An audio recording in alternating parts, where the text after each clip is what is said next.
Hey everyone, welcome to a paint with me. I thought I would go ahead and change it up, and instead of doing a vlog, I would do kind of like a paint with me and talk about my business a little bit because I've gotten a lot of questions about how I got to where I am now and what I did to get here. And I thought kind of that it was an appropriate time with the end of the year and everything to kind of look back at where I was at the start of the year and yeah, kind of just like reflect on where I am now. I'll be painting these 3 little wooden slices with acrylic paints while we hang out and chat. So I think before starting with just this year, I think it's really good to actually just kind of take a step back and think about where I actually started from like the very beginning. So I started out on Instagram 5 years ago, but my first account was actually an illustration account. It wasn't any crafting at all. So I think I made that illustration account sometime in 2015, and I was just kind of posting on there casually. And it wasn't until 2017 when I started getting into crafting after my first trip to Japan. I felt really inspired to try out doing some like crafting things here and there. And after watching a lot of tutorials from Macaroon and Creative Reichi, I felt really inspired to just kind of make little polymer clay items and like needle felting and I don't know, just like lots of stuff like that. I think a big part of it also was that I had also just moved to Sweden and I didn't really know anybody. So it was also my creative outlet, creative hobby to also pass the time being in a new country and yeah, just kind of exploring that avenue to keep myself entertained really. So with that crafting account, I really didn't have a goal. I was just kind of making whatever I wanted just for fun. There was a really big variety of things on there actually. I was doing all kinds of crafting things like polymer clay and crocheting and needle felting. It was kind of my account to put anything that wasn't illustration onto. And it was actually really awesome because at that time, I remember the community being so, and it was a really big change from my illustration account because I felt like people within the crafting community were a lot more keen to comment and like and just kind of encourage and support each other. And I think a big part of this actually, like just thinking about it, is that I feel like most people who are crafting on Instagram are doing it more as a hobby and more for fun. I feel like, and I could be wrong, but I feel like a lot of illustrators on there are doing it more professionally. And I think there's a sense of kind of more competition or basically just using Instagram more as a portfolio rather than just kind of an avenue for fun and for just making things. So I think I just mentioned that because I feel like because that crafting community was so tight-knit and that people were so supportive, it really encouraged me to continue making things, even though I really wasn't that good at it. It was really just for fun. So I was doing a lot of crafting and the materials for buying all the crafting materials were starting to add up. And so I wanted to find a way basically to fund my hobby using my hobby, which is why I started my Etsy shop.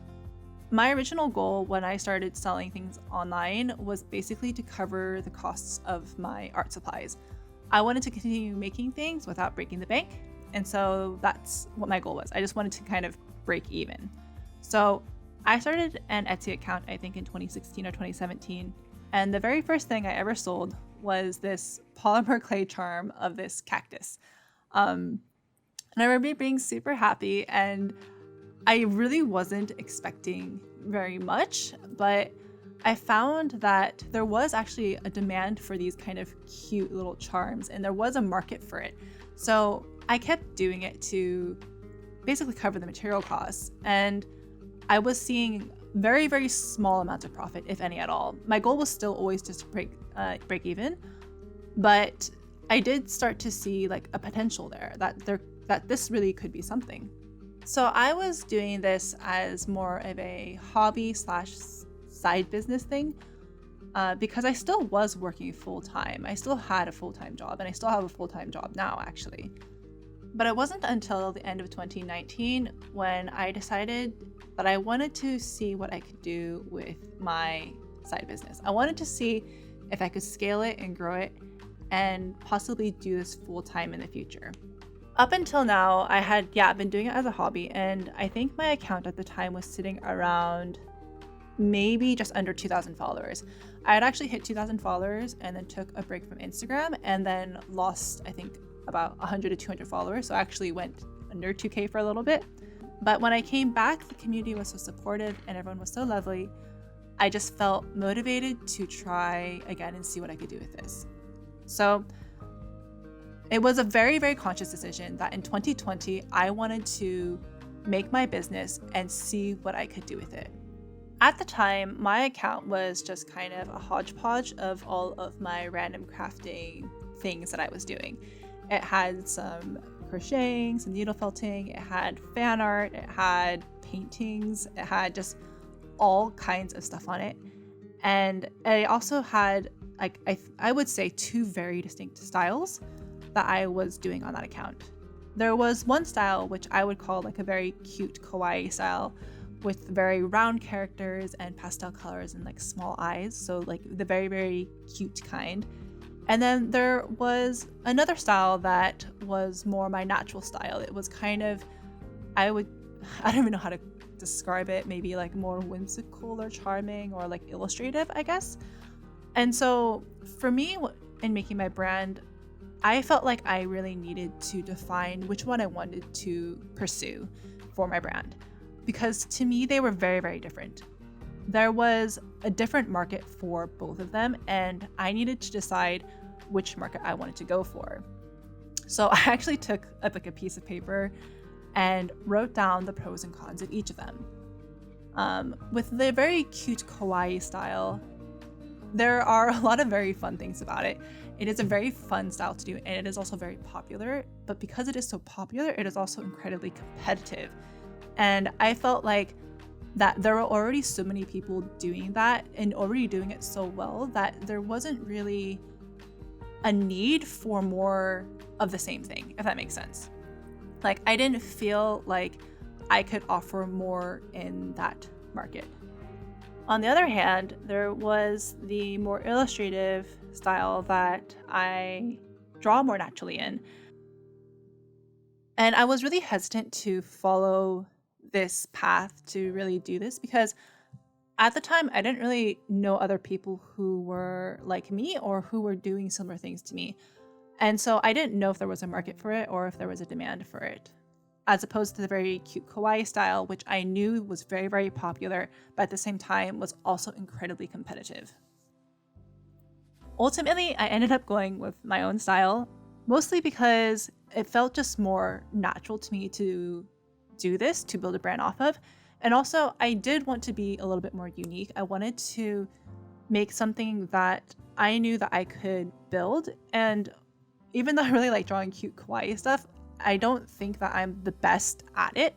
I think that there are already amazing people who are already there that I don't want to get into that market with them. I wanted to kind of do my own thing and see what I could do with that.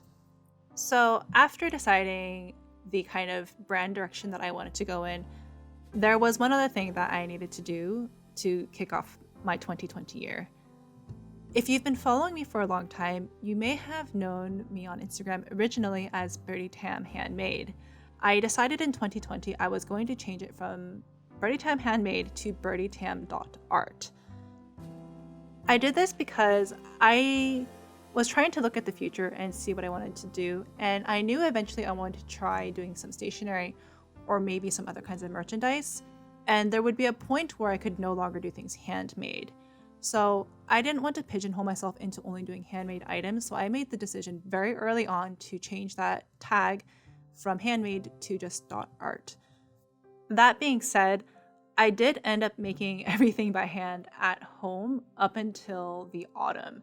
So that first 8 months of my year of rebranding myself, I was still doing everything handmade up until I got my first notepad made, and then I started getting some wooden pins done in October, November for me.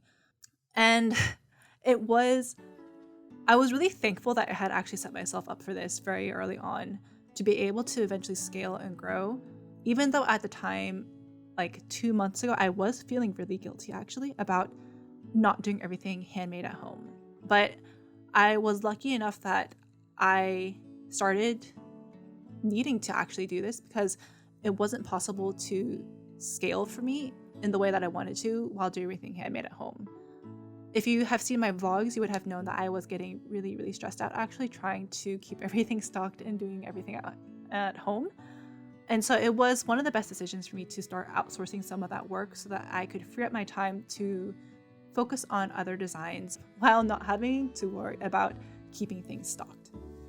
So after choosing which brand direction I wanted to go in and after changing my name, the next thing I needed to do was to start looking at how to make that new brand known. So Instagram at the time was my main marketing platform, and I decided that I needed to clean up my feed to start looking a little bit more professional. So what I did is I really did a very clean redo kind of my Instagram account. I ended up archiving a huge number of posts that didn't align with what my brand was. So I took out anything that was fan art, I took out anything that was kawaii or that didn't fit with the art direction I wanted to go in. I removed all the photos of my illustrations and paintings and drawings that were not crafting things. So anything that wasn't a crafted item was taken off of my feed. I also removed any old photos that didn't look nice. So anything with kind of poor lighting or bad quality, I archived. And then the last thing I did is I also removed the photos that didn't make my feed look nice, even if I liked the photos. And I know it sounds kind of extreme or maybe even vain, but I wanted to, it's not even that I wanted to, but I needed to really make my brand strong, and I needed it also just for myself to understand where I wanted to go, and hopefully that would translate to the people who would be visiting my Instagram feed or my website in the future. So 2020 was kind of like a really fresh restart for me. I even registered my brand or my company as a sole proprietor, and I decided to open up my own website to sell merchandise as opposed to using Etsy. So I actually stopped using Etsy at the end of 2019 and switched fully over to my Shopify account in 2020. I didn't know if this was a smart idea at the time, but I didn't really want to use Etsy anymore because of the fees on there, and I wanted more control over my own website.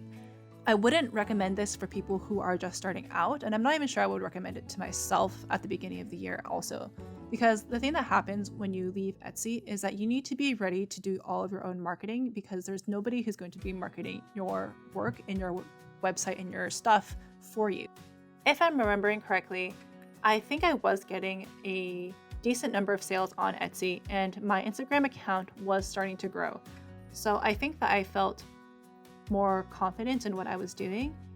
And I think the other thing also that happened when I switched from Etsy to Shopify is I also felt more committed and dedicated to finding my own success, because I couldn't rely on Etsy marketing anymore. It was all just on me now. So with all of these things set up, it was now time to actually see what I could do in the new year with my brand and my account, and see if I could grow it.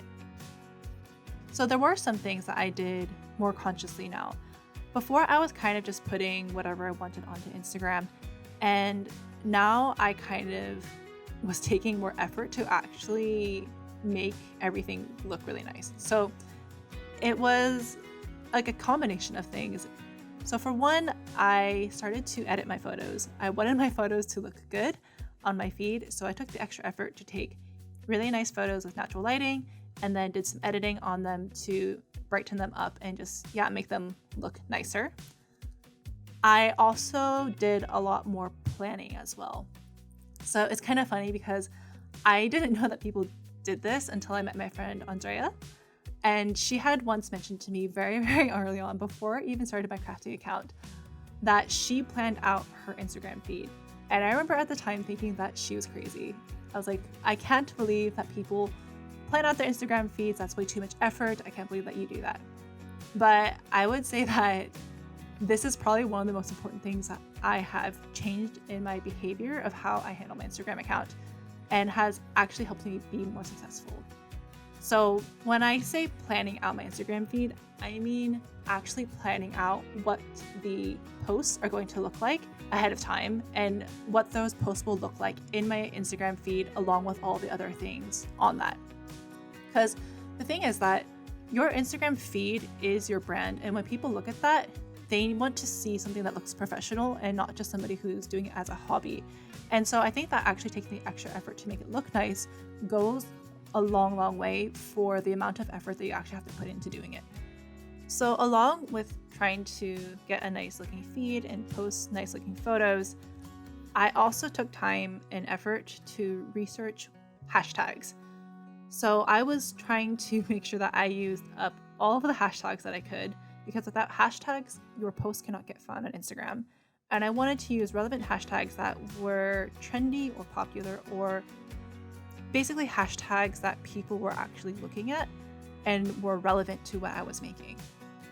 I don't really do this anymore because it is a lot of effort, but I know now which hashtags to use, and I kind of use very similar ones for most of my posts because I am making very similar items. But I would recommend that anybody who's starting out to take the time and research which hashtags are relevant to what you're making and see which ones are trendy or popular, because once you know them, you can continue using them for all of your future posts. So the very last thing that I did to really try to push my brand at the start of the year was that I posted every single day for 3 months straight.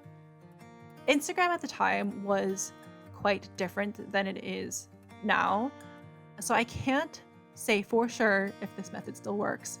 But at the time, posting every single day for 3 months straight is what I think really helped make my account boom.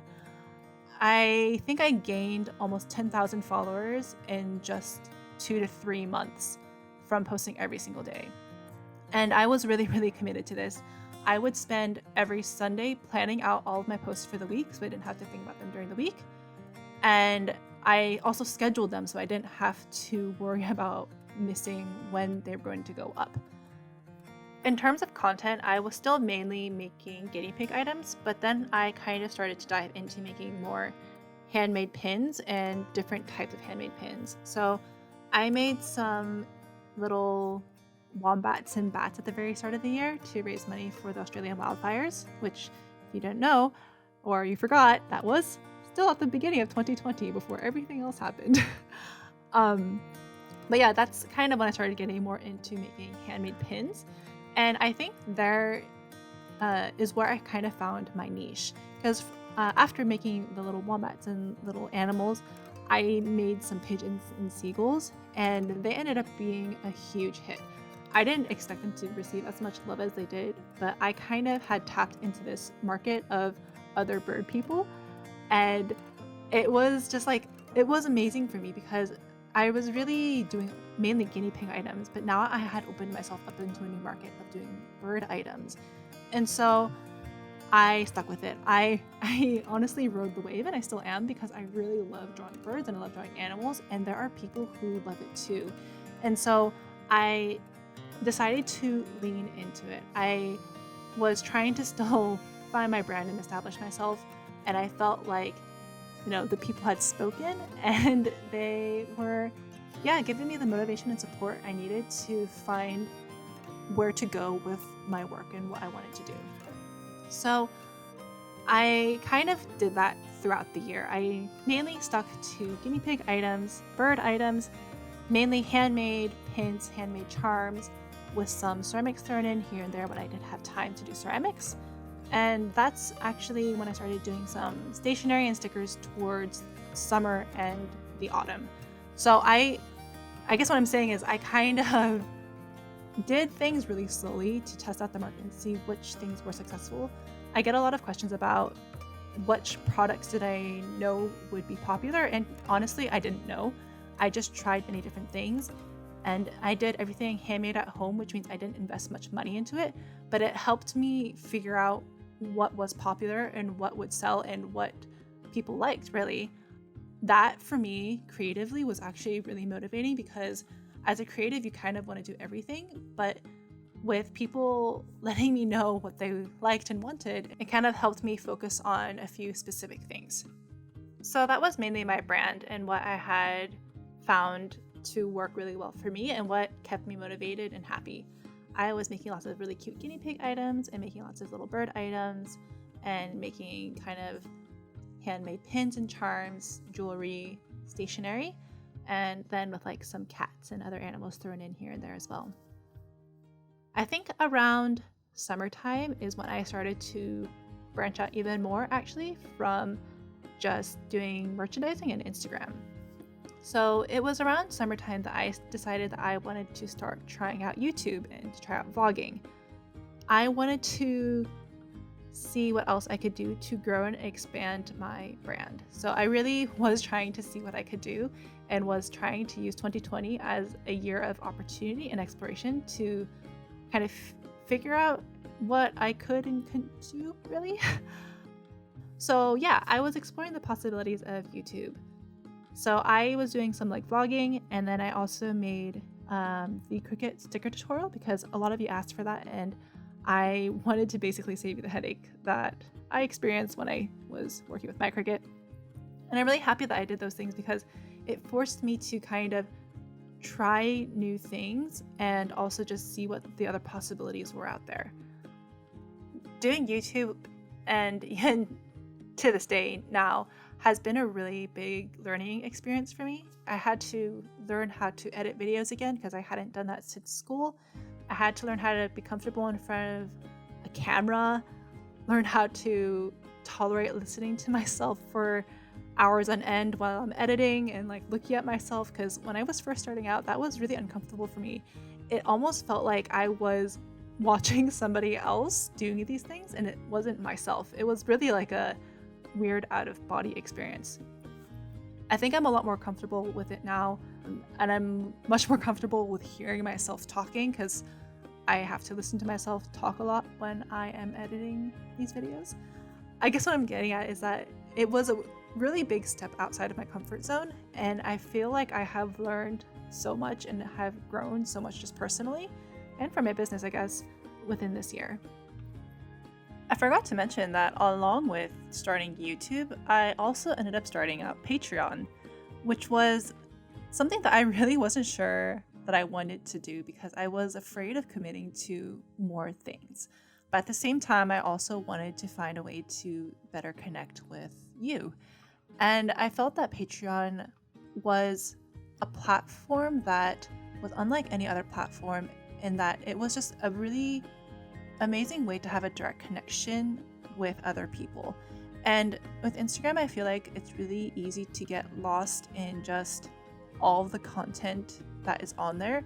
And I feel like Patreon is just, I don't know, it's a more catered way to connect with creators.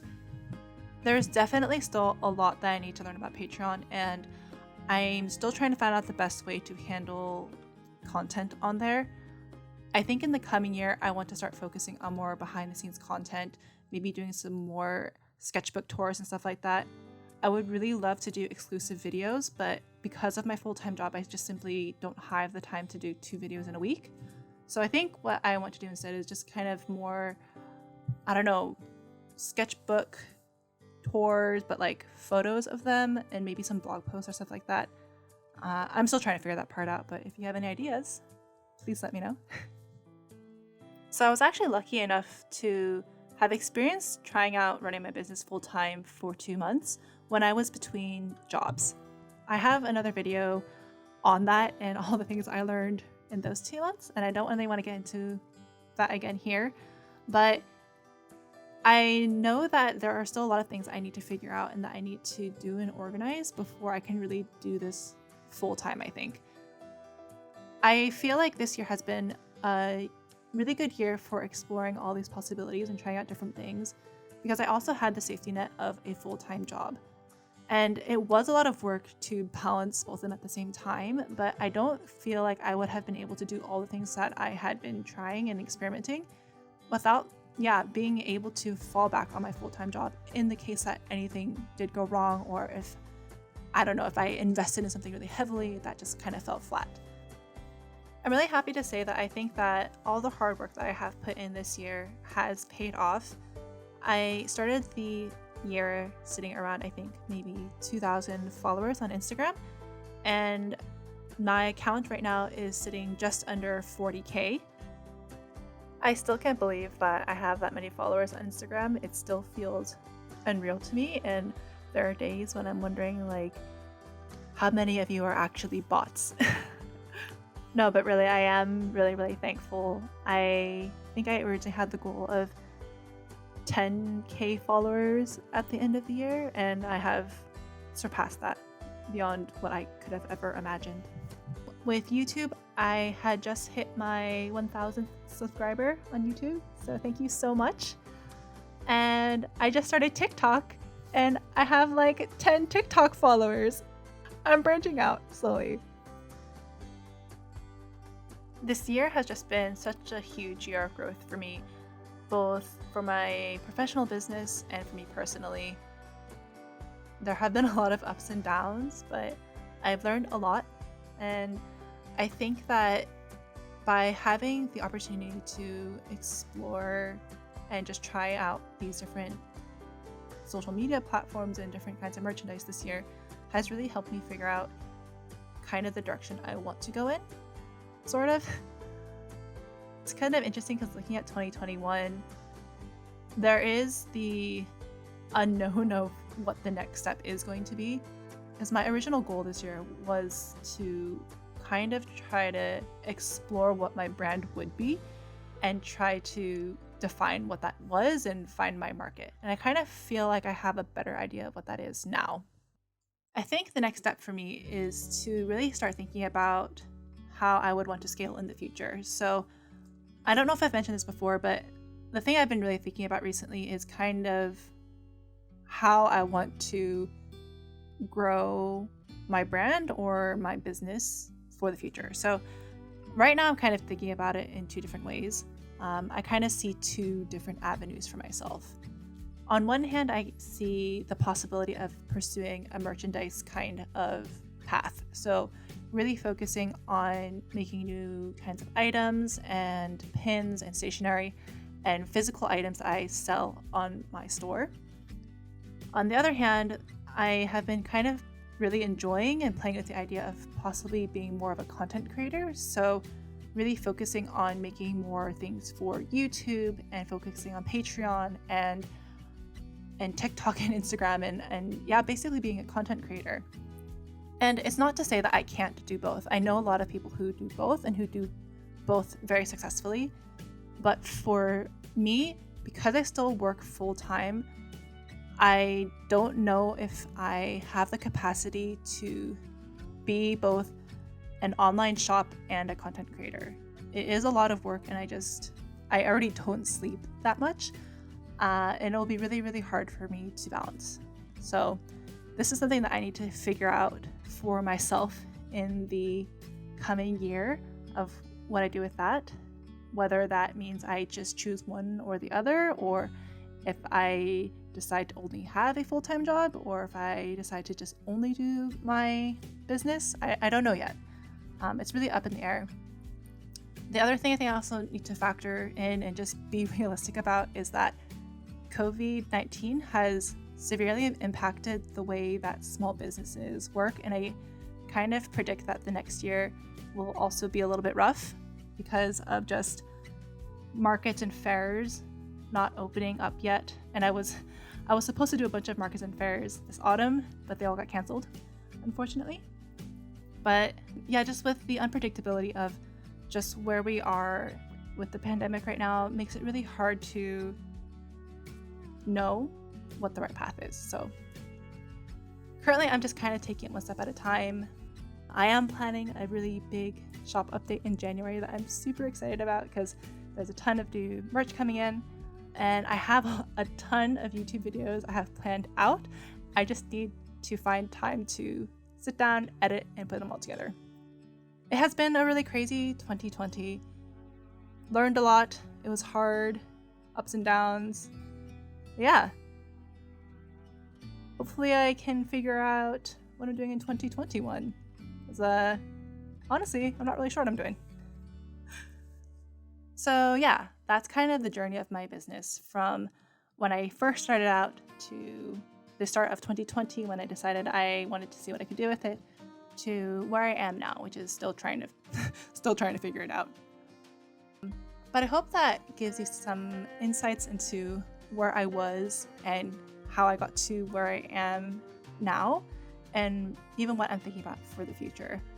Like, honestly, I didn't know what I was doing. I just was trying to figure it out step by step here and there, and went with what I felt was right for me and my business. So I guess that kind of wraps it up. I hope it was interesting and insightful, and I hope that you enjoyed hanging out and painting with me and chatting about my little business. Thanks so much for sticking around.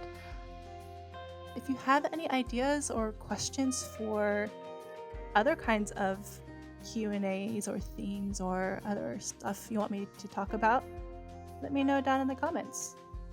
And I hate saying this, but please do like and comment and subscribe. It does really help me grow my channel and also keeps me motivated to make more YouTube videos like this, because I do really like doing it, but it's also just nice to know it's appreciated. Okay, I rambled on long enough. Thanks so much, and I will see you next week.